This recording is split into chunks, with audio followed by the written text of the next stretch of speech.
Police ও সাধারণ মানুষের মধ্যে সম্পর্ক আরও ভালো করতে এবার ইসলামপুর জেলা পুলিশ গ্রামে পুলিশ জেলার বিভিন্ন থানার বিভিন্ন গ্রাম পঞ্চায়েতগুলিতে পুলিশ পাড়ায় পাড়ায় গিয়ে সাধারণ মানুষের সঙ্গে কথা বলে তাদের সমস্যার সমাধানের চেষ্টা করে। ইসলামপুর গ্রাম পঞ্চায়েতের বলঞ্চা এলাকায় পাড়ায় আছি পাশেই আছি কর্মসূচি পালিত হলো। উপস্থিত ছিলেন ইসলামপুর থানার আইসি হীরক বিশ্বাস, ইসলামপুর পুলিশ জেলার ডিএসপি সোমশুভ্র কাপড়ি। ইসলামপুর পুলিশ জেলার ডিএসপি সোমশুভ্র কাপড়ি জানান, ইসলামপুর পুলিশ জেলার এসপি স্যারের নির্দেশে জেলার প্রত্যেকটি থানার প্রত্যেকটি গ্রাম পঞ্চায়েতে গিয়ে সাধারণ মানুষের সঙ্গে কথা বলা এবং তাদের সমস্যার কথা শোনা। তিনি বলেন, সাধারণ মানুষের সঙ্গে কথা বলতে গিয়ে আজ পুলিশ সম্বন্ধেও বেশ কিছু তথ্য গ্রামবাসীরা জানিয়েছেন এবং কিছু সাধারণ প্রবলেম যেমন রাস্তা নিকাশি সহ একাধিক বিষয় জানা যায় এবং সেগুলো বিষয় সংশ্লিষ্ট দপ্তরে পাঠিয়ে দেওয়া হবে বলে তিনি জানান। তিনি বলেন, সাধারণ মানুষের সঙ্গে পুলিশের সম্বন্ধে মজবুত করতে এই উদ্যোগ। পুলিশের এই উদ্যোগে সাধারণ গ্রামবাসী ও যথেষ্টই খুশি। গ্রামবাসীরা বলেন, আমরা বিভিন্ন কথা বলেছি, রাস্তাঘাট, ট্রেন সহ একাধিক বিষয়ে কথা বলেছি, তবে এলাকার পরিস্থিতি সম্পর্কে বলেছি। তারা আরও বলেন, পুলিশ বলেছে তারা ব্যবস্থা গ্রহণ করবে।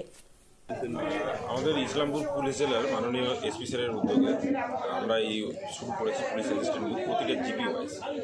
তো প্রতিটা পুলিশ স্টেশনে প্রতিটা জিপি ওয়াইজ এটা কভার করা হচ্ছে শিডিউল বেসিস। এটার মেন উদ্দেশ্য হচ্ছে এরিয়াতে গিয়ে জনগণের সাথে কথা বলা, ওদের লোকাল যে প্রবলেমগুলো রয়েছে সেই লোকাল প্রবলেমগুলোকে আমরা খবর নেওয়া, ওদের সাথে ইন্টারাকশান করা, যাতে পাবলিক এবং পুলিশের যে ইন্টারাকশানটা সেটা যেন স্ট্রং হয় এবং আমরা যেন ওদের এরিয়া রিলেটেড যে সমস্ত প্রবলেমগুলো রয়েছে সেগুলোকে শর্ট আউট করা, এটা হচ্ছে আমাদের মেন উদ্দেশ্য পুলিশ অ্যাসিস্ট্যান্টের। স্যার, আজকে এখানে তো অনেক গ্রামবাসী ছিল, তাদের কাছ থেকে কি বিশেষ কোনো রকম কোনো অভিযোগ? হ্যাঁ, আমরা পার্টিকুলার কিছু অভিযোগ পেয়েছি, কিছু ছোটোখাটো কিছু খবরও পেলাম আমরা পুলিশিং রিলেটেড। আর কিছু সিভিল রিলেটেড প্রবলেম রয়েছে, যেমন নিকাশি ব্যবস্থার কিছু প্রবলেম রয়েছে, রাস্তাঘাটের কিছু প্রবলেম রয়েছে, সেগুলো আমরা রেসপেক্টিভ ডিপার্টমেন্ট বা রেসপেক্টিভ অথরিটিকে আমরা ইনফর্ম করব। স্যার, একটা বিষয় বলছি, সেই প্রসেসটাও হয়তো অনেকে জানে না, সেই সমস্ত বিষয় কি এখানে গ্রামবাসীদের সাথে আলোচনা করলেন স্যার? এখানে আমাদের বলঞ্চা জীবিতার যে প্রোগ্রামটা ছিল, এখানে আজকে গ্রামবাসীদের ম্যাক্সিমাম পার্টিসিপেশন ছিল। তো এটা আমি ঠিক বলবো নাকি যে এখনও মানুষ পুলিশকে এরকমভাবে ভয় পায়, কারণ ওনারা ফ্রিলি আমাদের সাথে ইন্টারাকশান করলেন, ওনাদের সমস্ত প্রবলেম আমাদের সাথে শেয়ার করলেন। তো এইটাতে আমি সহমত নই কি যে এখনও পুলিশকে সাধারণ মানুষ এভাবে ভয় পায়। আজকে এখানে আপনারা করলেন, তো এরকম কি আরও বেশ কয়েকটা? হ্যাঁ, আমরা শিডিউল বেসিসে প্রত্যেকটা থানাতে যতগুলো জিপি রয়েছে এবং ওয়ার্ড রয়েছে সেগুলোতে আমরা কভার করব। স্যার, একজন নেবেন? হ্যাঁ, আমরা সমস্ত জিপি ওয়াইজ নেব এবং প্রত্যেকটা জিপিতে আমরা এই কর্মসূচি করব এবং সমস্ত পার্টিসিপেশন যাতে হয় সেটা আমরা এনশিওর করব। না হলো একটু যদি বলেন। আলোচনা, আমাদের এলাকায় যে পঞ্চায়েতের রাস্তাঘাটগুলো কিছু কিছু রাস্তা নাই, কিছু কিছু ড্রেন নাই, মানুষের অভিযোগ আছে।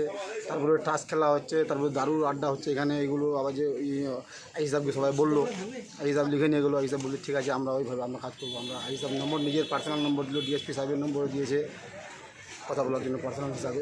একটা বিষয় দেখা গেছিলো যে দেখেন, দীর্ঘদিন বেশ গত কয়েকদিনে আমরা যেটা জানতে পারছিলাম যে বিষয়টা হচ্ছে গিয়ে যে এখানে একটা আপনাদের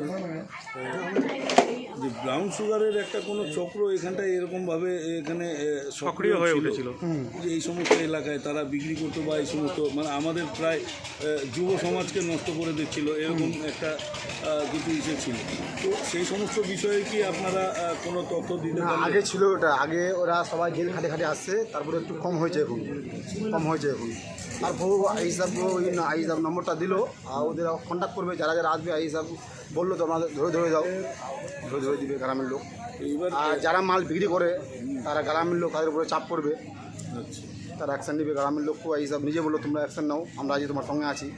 এই বাদ দিয়েও যেরকম আমরা শুনছিলাম যে এখানটায় যে পুলিশের যিনি ডিএসপি সাহেব ছিলেন বা ইসলামপুর থানার আইসি সাহেব, আপনাদের সাথে 100 দিনের কাজ নিয়েও বেশ কিছু কথা বললো। তো কী বিষয়, সেটা কীরকম আলোচনা?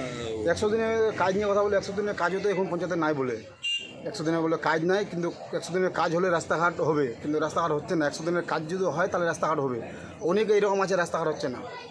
100 দিনের কাজটা যদি হয় তারপরে রাস্তাঘাট হবে। তো সেটার ব্যাপারে আপনাদের এখানে কোন কোন রাস্তায় কী কী সমস্যা? আমাদের বলঞ্চায় না হলেও এরকম 8-9টা রাস্তা আছে, ড্রেন আছে, কিন্তু 100 দিনের কাজটা হলে যে এই রাস্তাগুলো হয়নি এখনও। লোক অনেক সমস্যা হচ্ছে, বর্ষার সময় পুরো কাদা হয়ে যাচ্ছে, কাজ নাই।